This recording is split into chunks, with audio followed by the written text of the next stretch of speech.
కానీ cabinet decision చేసింది ఎంత 28,000 crores అంటే 28,000 కోట్లు రైతు రుణమాఫీ చేయాలని క్యాబినెట్ చెప్తే మీరు చేసింది 21 కోట్లు. పైగా ముఖ్యమంత్రి గారు ఏమాత్రం మొహమాటం లేకుండా నేను 100% రుణమాఫీ చేసిన అంటారు. నేను ముఖ్యమంత్రి గారికి ఛాలెంజ్ విసురుతా ఉన్నా, మీ మహబూబ్ నగర్ పోదామా, మా నిజామాబాద్ వస్తారా, లేకపోతే హైదరాబాద్లో సెక్రటేరియట్కి మమ్మల్ని రమ్మంటారా? జాగృతి వల్ల వస్తాం, రుణమాఫీ కానీ రైతులందరినీ తీసుకొని వస్తాం. ఖచ్చితంగా మీరు 50% మంది రైతులకు రుణమాఫీ చేయలేదు. ప్రతి జిల్లాలో ప్రతి చోట ఎక్కడికి పోయినా రైతులు బాధపడతా ఉన్నారు. నిజంగా మీకు చిత్తశుద్ధి ఉంటే ఆ ఏదైతే మిగతా 50% మందికి రుణమాఫీ కాలేదో ఈ బడ్జెట్లో పెట్టి రుణమాఫీ చేయండి. ఎగ్గొట్టకండి దయచేసి రైతులకు. రైతన్నలు ఇబ్బందిలో ఉన్నారు. ఇప్పటికే మీరు యూరియా కూడా ఇవ్వలేని పరిస్థితులలో, మేనేజ్ చేయలేని పరిస్థితిలో రైతులు ఇబ్బంది పెడుతున్నారు. ఇది కరెక్ట్ కాదు. ముఖ్యమంత్రి గారు నిజాలు చెప్పండి ఇప్పటికన్నా అని చెప్పి మేము వారికి హెచ్చరిక చేస్తూ ఉన్నాం. అదేవిధంగా విద్యార్థులకు సంబంధించి ఫీ రియంబర్స్మెంట్ 11,000 కోట్లు బకాయిలు ఉన్నాయి. నేను పదే పదే చెప్తూ వచ్చాను, ఈ ఫీ రియంబర్స్మెంట్ డబ్బులు ఇవ్వకపోతే అందరికన్నా ఎక్కువ బాధపడేది మా ఆడబిడ్డలు. ఆడపిల్లలు చదువు అనిపించి ఇంట్లో కూర్చోబెడతారు. కాబట్టి రిక్వెస్ట్ చేస్తూ ఉన్నాం, మేము రాష్ట్ర ప్రభుత్వాన్ని డిమాండ్ చేస్తూ ఉన్నాం, 11,000 కోట్లు వన్ టైం మీరు ఫీ రియంబర్స్మెంట్ ఇవ్వండి. ఇచ్చి తర్వాత మంత్లీ ఇస్తారా, క్వార్టర్లీ ఇస్తారా, ఒక క్యాలెండర్ ఇవ్వండి. కానీ ఇవ్వండి, ఇబ్బంది అవుతుంది విద్యార్థులకు. చిన్న విద్యా సంస్థలు మూతపడిపోతున్న పరిస్థితి ఉంది. కాబట్టి 11,000 కోట్లు ఫీ రియంబర్స్మెంట్ ఇవ్వాలని చెప్పి నేను డిమాండ్ చేస్తూ ఉన్నా. ఈ ఆర్టీసీ కార్మికులకు సంబంధించి నిన్న మళ్ళా ముఖ్యమంత్రి గారు అబద్ధం చెప్పారు, 50,000 మంది కార్మికులు ఉన్నారని చెప్పారు. దారుణం ఏంటంటే తెలంగాణ రాకముందు 52,000 మంది కార్మికులు ఆర్టీసీలో ఉంటే 10 ఏళ్ల బీఆర్ఎస్ 2 ఏళ్ల కాంగ్రెస్ కలిసి ఇప్పుడు అది 32,000 మందికి వచ్చింది. అంటే 20,000 మందిని ఫోర్స్ చేసి ఉద్యోగాలు మాన్పించారు ఆర్టీసీ వాళ్ళను. వీఆర్ఎస్ ఇచ్చిరు, రకరకాల ఇబ్బందులు ఇచ్చిరు. 10 రూపాయలు టికెట్ కొట్టకపోతే కండక్టర్లు తీసేసినటువంటి పరిస్థితులు చాలా ఉన్నాయి. ఇప్పుడున్నటువంటి పరిస్థితుల్లో మొన్న జగిత్యాల్లో ఒక ఎగ్జాంపుల్ జరిగింది. ఒక బస్సులో 170 మంది ఎక్కిరు ఫ్రీ బస్సు పెట్టిన తర్వాత. వెనుక 2 టైర్లు ఊడిపోయినాయి. దేవుడి దయ వల్ల ఏం పెద్ద ప్రమాదం జరగలేదు. కానీ కండక్టర్ సస్పెండ్ చేస్తారు ఇట్లాంటి ఇన్సిడెంట్స్. ఏం చేస్తాడు కండక్టర్, డ్రైవరు? మీకుండాల చిత్తశుద్ధి. ఆర్టీసీని దయచేసి రాష్ట్ర ప్రభుత్వంలో విలీనం చేయాలి, ఆ ప్రక్రియను ప్రారంభించాలి.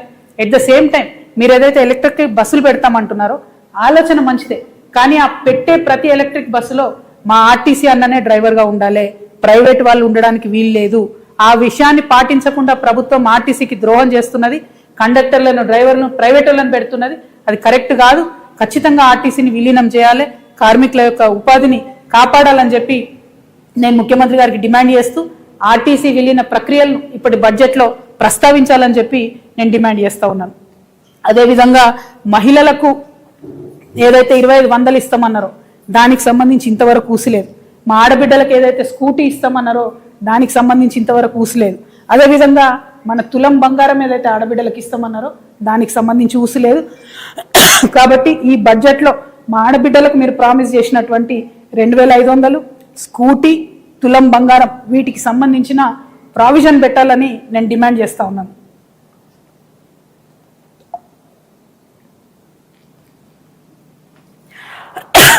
అదేవిధంగా చాలా కీలకమైన అంశం, మన తెలంగాణ భవిష్యత్తుకు సంబంధించినటువంటి అంశం. మీరు ఎన్నికల్లో ఎన్నికై గద్దెనెక్కడానికి అత్యంత కీలకంగా ఉన్నటువంటి తెలంగాణ యువతకు సంబంధించినటువంటి అంశం. మీరు ఎన్ని ఉద్యోగాలు ఇస్తామన్నారు? మొదటి సంవత్సరంలో 2 లక్షలు ఇస్తామన్నారు. ఇప్పటి వరకు పాత ప్రభుత్వం ఇచ్చినటువంటి ఉద్యోగాలకే మీరు పత్రాలు ఇచ్చుకుంటూ తిరుగుతున్నారు. మీరు స్వతహాగా ఇచ్చినవి కేవలం 11,000 ఉద్యోగాలు. అంటే ఇంకా 1,89,000 ఉద్యోగాలు మీరు ఇవ్వాల్సి ఉంది, అది బాకీ ఉంది. ఈ బడ్జెట్లో నేను డిమాండ్ చేస్తూ ఉన్నాను, 1,89,000 ఉద్యోగాలకు సంబంధించి వాళ్ళని తీసుకుంటే ఎన్ని జీతాలు ఇవ్వాల్సి వస్తాయో ఆ అమౌంట్ని మీరు ఈ బడ్జెట్లో పెట్టండి. మీ యొక్క చిత్తశుద్ధిని నిరూపించుకోండి. జాబ్ క్యాలెండర్ ఇవ్వండి. ఏ నెలలో ఏ పరీక్ష పెడతారో పిల్లలకు క్లారిటీ ఇవ్వండి. ఇబ్బంది పడతా ఉన్నారు, ఆత్మహత్యలు చేసుకుంటా ఉన్నారు, కోర్టులకు పోయి కేసులు వేసి కొట్లాడుతూ ఉన్నారు. మీరు ఏదైతే ఎన్నికల ముందు ఏం చెప్పిండ్రు? బీఆర్ఎస్ పార్టీ ఉద్యోగాలు ఇవ్వలేదు పిల్లలకు అన్నారు, బీఆర్ఎస్ పార్టీ పరీక్షలు నిర్వహించలేదు అన్నారు. మరి మీరు చేస్తున్నది ఏంటి ఇప్పుడు? ఆ విషయాన్ని ముఖ్యమంత్రి గారు గమనించి 1,89,000 మందికి సంబంధించి ఆ ప్రావిజన్ని బడ్జెట్లో పెట్టాలని చెప్పి నేను డిమాండ్ చేస్తూ ఉన్నాను. ఇట్లా ఒక్కొక్క అంశాన్ని బడ్జెట్లో చాలా స్ట్రాంగ్గా మేము స్టడీ చేసిన ప్రతి ఒక్క అంశాన్ని కూడా మేము ఖచ్చితంగా బట్టి విక్రమార్క గారు వారు ఆర్థిక శాఖ మంత్రి కాబట్టి జాగృతి తరఫున వారికి ఒక వినతి పత్రం కూడా మా అధ్యక్షుల వారు అందరూ కూడా వెళ్ళి ఇచ్చి రావడం జరుగుతుంది. బడ్జెట్లో రావాల్సినటువంటి అంశాల మీద మేము తప్పకుండా ఒక ముందడుగు వేస్తాం. దాంతోపాటు ముఖ్యమంత్రి గారిని మేము ఒక 3 డిమాండ్లు చేస్తూ ఉన్నాం. కేంద్ర ప్రభుత్వం ఏదైనా నిర్ణయం తీసుకున్నప్పుడు ఆ నిర్ణయం యొక్క ప్రభావం మన రాష్ట్ర ప్రజల మీద పడుతున్నప్పుడు ఈ రాష్ట్ర ముఖ్యమంత్రిగా మీరు స్పందించాలి. కానీ మీరు స్పందిస్తలేరు. దానికి 3 ఉదాహరణలు. లేబర్ కోడ్ మారితే ముఖ్యమంత్రి గారు ఎక్కడ మాట్లాడలేదు. 12వ తారీఖు నాడు బంద్ ఉంది. మొత్తం కూడా లేబర్ అంతా కూడా రోడ్ల మీదకి వస్తూ ఉన్నారు. ఆ బంద్కు జాగృతి సంపూర్ణంగా మద్దతు ప్రకటిస్తూ ఉన్నది. కానీ రాష్ట్ర ప్రభుత్వంగా, రాష్ట్ర ముఖ్యమంత్రిగా మీరు ఈ లేబర్ కోడ్లను, లేబర్ చట్టాలను వ్యతిరేకించాలని నేను డిమాండ్ చేస్తూ ఉన్నాను. రెండవది, బీసీ బిడ్డలకు సంబంధించి జనగణనలో కనీసం ఓబీసీ కాలం పెట్టకపోతే ఇంతవరకు ముఖ్యమంత్రి గారు స్పందించలేదు, కేంద్ర ప్రభుత్వానికి ఉత్తరం రాయలేదు. ఎందుకంత చిన్న చూపు మీకు బీసీలు అంటే? 42% బిల్లులు పెడుతున్నామని మోసం చేసిరు. ఒక్కసారి కూడా అఖిలపక్షాన్ని మోడీ గారి దగ్గర తీసుకుపోలేదు.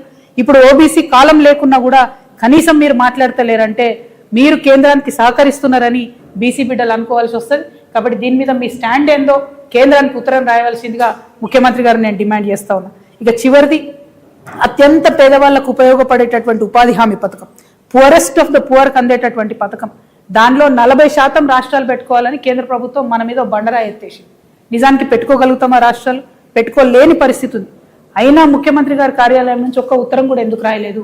ఎన్ఆర్ఈజీఎస్ పేరు మార్పు మీద మాట్లాడుతున్నారు తప్పితే ఎన్ఆర్ఈజీఎస్ 40% రాష్ట్రం పెట్టుకోవాల్సి వస్తే ఎంత నష్టం జరుగుతుందన్న విషయం గురించి మీరు ఎందుకు మాట్లాడతలేరని ముఖ్యమంత్రి గారు నేను ప్రశ్నిస్తూ, మరి అంశాలన్నీ కూడా మేము చెప్పిన అంశాలన్నీ కూడా బడ్జెట్లో వచ్చే విధంగా, ఇదే మీకు last full budget, next budget election budget అవుతుంది కాబట్టి దీంట్లో మీరు ఇచ్చినటువంటి మాటలన్నీ కూడా నిలబెట్టుకునే విధంగా ప్రవర్తించాలని చెప్పి డిమాండ్ చేస్తూ ఉన్నాము.